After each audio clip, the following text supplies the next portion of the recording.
వెంకీని రౌడీలు కొట్టి అక్కడ పడేసిపోయిన తర్వాత పద్దు వాళ్ళందరి సహాయంతో వెంకీని తీసుకొని ఇంటికి వస్తారు. ఇంటికి వచ్చినాక వెంకీ తలకు దెబ్బ తగులుతుంది. వాళ్ళ తాతగారు, వాళ్ళ అమ్మ, ఇంకా శివ, పద్దు వీళ్ళందరూ వెంకీ దగ్గర కూర్చుంటారు.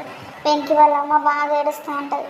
ఈలోపు ప్లాన్ ప్రకారంగా అఖిలాండేశ్వరి వాళ్ళ బావగారు వాళ్ళందరూ ఇన్స్ట్రక్టర్ తీసుకొని వెంకీ వాళ్ళ ఇంటికి వస్తారు.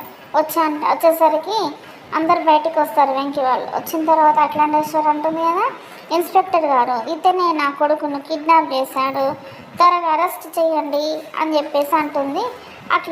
అఖిల అంటుంది కదా మళ్ళీ వెంకీతో, నా బాబును త్వరగా నాకు అప్పచెప్పాలా, లేదంటే ఈ విషయంలో నేను ఎంతవరకు వెళ్తానో నాకే తెలియదు అని చెప్పేసి అంటుంది అఖిలాండేశ్వరి వెంకీతో. అప్పుడు వెంకీ వాళ్ళ అమ్మ వచ్చి అంటుంది కదా, అబద్ధం, అంతా అబద్ధం, ఇదంతా అబద్ధం అఖిల, ఎందుకు అఖిల నా మీద ఉన్న కోపాన్ని నా పిల్లల మీద చూపించడం ఇది భావ్యం కాదు అఖిల అని చెప్పి బాధపడుతూ అఖిలాండేశ్వరితో చెప్తుంది.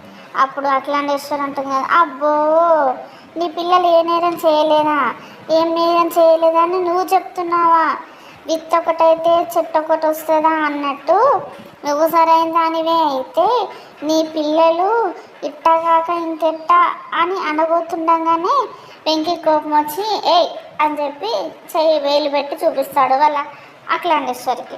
మళ్ళీ చూపించి తర్వాత వాళ్ళ చెల్లెలి కాపురాన్ని గుర్తు చేసుకుంటూ మళ్ళీ ఆగిపోతాడు.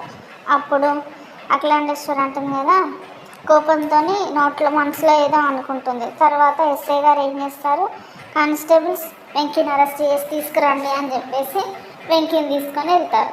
వెంకీని తీసుకొని వెళ్తుండగా వెంకీ వాళ్ళ తాతగారు ఉన్నారు కదా వెనకాల, ఎప్పుడు వెంకీని అరెస్ట్ చేసిన తాతగారే కదా ఆయనకు బెయిల్ ఇచ్చి తీసుకొచ్చేది.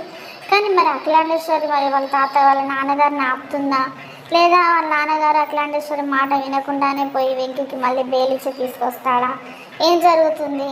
లేదనుకుంటే వాళ్ళ అబ్బాయిని కిడ్నాప్ చేసిందని అఖిలాండేశ్వరి కేసు పెట్టింది కదా, రౌడీల నుంచి వాళ్ళ అబ్బాయి తప్పించుకొని మరి వచ్చి సాక్ష్యం చెప్తాడా అతనేం కిడ్నాప్ చేయలేదని, ఏం జరుగుతుందో రేపటి ఎపిసోడ్లో చూసి అంతవరకు bye. Please subscribe my channel అండి.